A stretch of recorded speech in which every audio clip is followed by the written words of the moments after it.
znova dobrodošli v moji družbi, znova dobrodošli v oddaji Začnimo teden z Lili Sorum. Danes ne bomo afne guntali. Danes se bomo spomnili, kako zelo je življenje dragoceno in kaj je tisto, kar je res pomembno v njem. Pisalo se je leto 2021. Katja, za katero verjamem, da vsi vemo, o komu govorim, je bila stara 20 let. Prešerno razigrano dekle. Imela je fanta, bila je zaljubljena, pogovarjala sta se o tem, da bi se skupaj preselila, da bi začela skupno življenje. Nato pa je bilo za njo cepivo usodno, kar je potrdila tudi strokovna zdravniška komisija. Takrat je bila Slovenija na nogah. Katina mama, Tatjana, je moja dolgoletna prijateljica in oseba, katero jaz globoko spoštujem, ker je močna, ker je skozi vse to ostala osredotočena, pozitivna.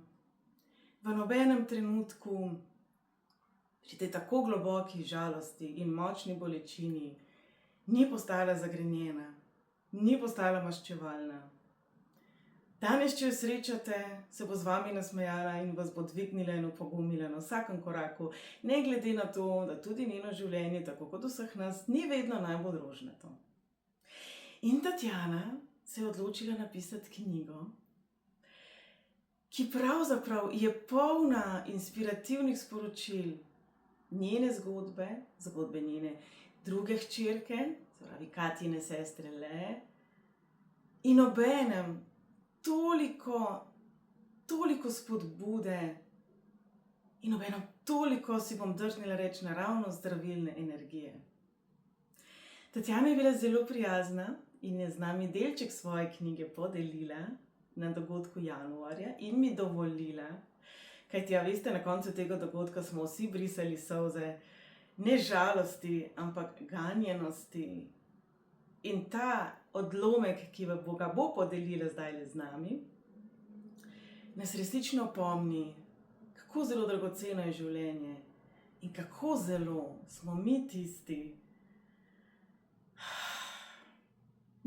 ki smo, vsaj ne vem, kaj bi rekla, tako da to se meni ne zgodi velikokrat. Veste kaj, jaz bom besedo kar prepustila Tatjani. Danes bom govorila malo drugače. To, kar bom delila z vami, je odlomek iz knjige, ki nastaja iz osebne izkušnje in iz poti sprejemanja smrti. Ker telo danes potrebuje več nežnosti, bom ta del prebrala, besede pa so žive in govorijo zase. Soočenje s smrtjo, prostor, kjer se življenje poglobi. Ko izgovorimo besedo smrt, se v prostoru skoraj vedno nekaj spremeni. Tudi če tega ne pokažemo navzven, se telo odzove. Zadrži dih, srce se za hip umakne, ne zato, ker bi bila smrt nekaj nenavadnega, ampak zato, ker se ob njej dotaknemo nečesa, česar niso naučili nikoli. Globoke izgube, nemoči, tihe bolečine. Danes ne bom govorila o smrti kot o koncu. Govorila bom o srečanju, o trenutku, ko nas smrt ustavi in nas povabi, da se srečamo sami s seboj, bolj iskreno, bolj golo, bolj resnično. Vsak izmed nas je že nekoga izgubil in tudi če mislimo, da smo šli naprej, to ne ostane samo v spominu. Izguba se shrani v telo. V prsih, v dihu, v utrujenosti, ki je ne znamo pojasniti. Ko nekdo umre, se ne zgodi samo to, da ga ni več. Zgodi se tudi to, da se spremeni svet. Kar je bilo prej samoumevno, postane dragoceno. Tišina dobi drugačen okus in vprašanja, ki jih prej nismo upali izreči, pridejo zelo blizu. Velikokrat slišimo, bodi močna, ne jokaj, življenje gre naprej. In res, življenje gre naprej, ampak žalovanje ne teče v ravni črti. Duša ne hiti, duša se ustavlja, se ozira, se vrača. Če ji tega ne dovolimo, če bolečino potisnemo stran, nas prej ali slej dohiti v telesu, v odnosih, v utrujenosti od življenja. Ko govorimo o zaznavanju, o medijstvu, o stiku z onkraj, bi rada poudarila nekaj zelo pomembnega. Ne gre za posebne sposobnosti, gre za občutljivost. Po izgubi se marsikomu začnejo dogajati stvari, ki jih prej ni poznal. Sanje postanejo žive, naključja pogosta, pojavi se občutek, da nekdo še vedno je. In pogosto se pojavi dvom, ali si to samo domišljam. Mene ne zanima dokazovanje, zame je ključno eno vprašanje. Ali to človeku prinese več miru, več topline, več življenja? Če prinese mir, če pomaga nositi dan, potem je resnično tam, kjer je pomembno, v srcu. Smrt nas uči prisotnosti. Ko nekdo umre, odpade vse, kar ni bistveno. Ne ostanejo dosežki, ostanejo odnosi, pogledi, besede, dotiki. Veliko ljudi vpraša, kako se soočiti s smrtjo. Odgovor je preprost, a globok. Dovoli si čutiti. Ni pravilnega načina žalovanja, ni roka trajanja, ni točke, kjer bi moral reči, zdaj sem v redu. Bolečina ni nekaj, kar je treba popraviti. Bolečina je znak, da smo ljubili. Največ strah ob smrti ni smrt sama. Največji strah je, da bomo z bolečino ostali sami. Zato je prisotnost tako dragocena. Včasih ni treba govoriti, ni treba tolažiti. Dovolj je, da nekdo ostane. In tudi sami sebi moramo dovoliti, da ostanemo ob sebi. Kako se stik spremeni v drugo obliko? Ko nekdo umre, ne izgine. Izgine način, ki smo ga poznali. Ne moremo ga več prijeti, ne moremo ga več poklicati po telefonu. Ne slišimo več njegovega glasu, tako kot prej. Ampak odnos ne preneha, samo preseli se. Postane tišji, bolj nežen. Manj vezan na oči in bolj na občutke. Začne živeti v spominu, ki pride brez opozorila. V vonju, ki nenadoma nekaj prebudi. V stavku, ki ga izrečemo, pa vemo, da ni čisto samo naš. Včasih se pojavi v sanjah, včasih v miru, ki se razlije sredi žalosti. In včasih samo kot občutek. Nisem sama.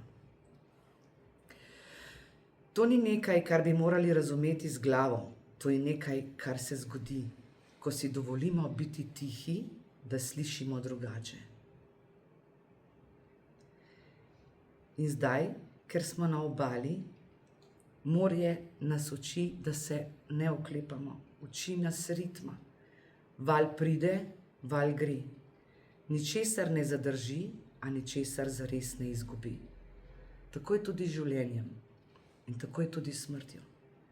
Kar ljubimo, ne izgine, postane del nas, kot sol v vodi, kot spomin v dihu. Ko stojimo ob morju, se učimo, da ni treba imeti nadzora, da je v sproščanju tudi mir. Smrt ne vzame odnosa, vzame telo, ljubezen pa ostane, kot valovanje, ki ga ne vidimo vedno, a ga čutimo. Če nam smrt kaj podari, je to povabilo, da živimo bolj resnično, da ne odlašamo, da povemo, da se dotaknemo, da smo tukaj in zdaj.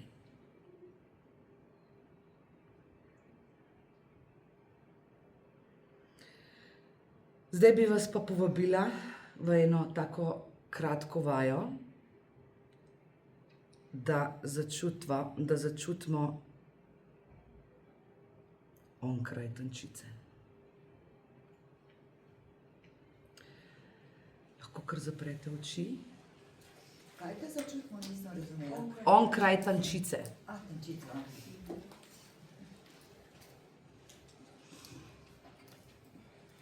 Položite si roko na prsi in samo dihajte.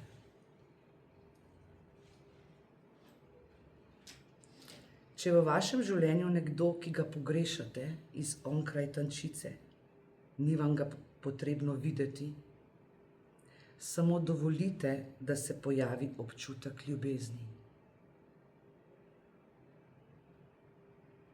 Ker je ljubezen, tam stik nikoli ne izgine, samo spremeni obliko.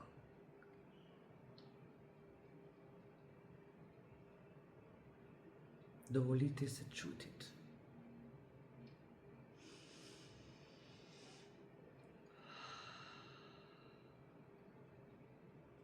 Vdih.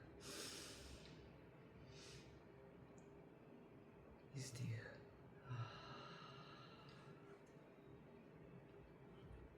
Vdih.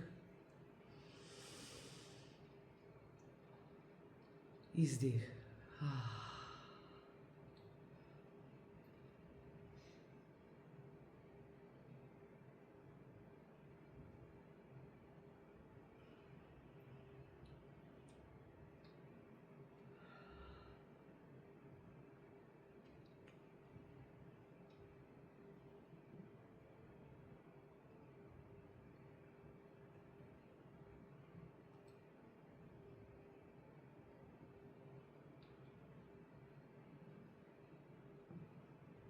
Ponovni vdih, izdih. Ko boste pripravljeni, lahko odprete oči.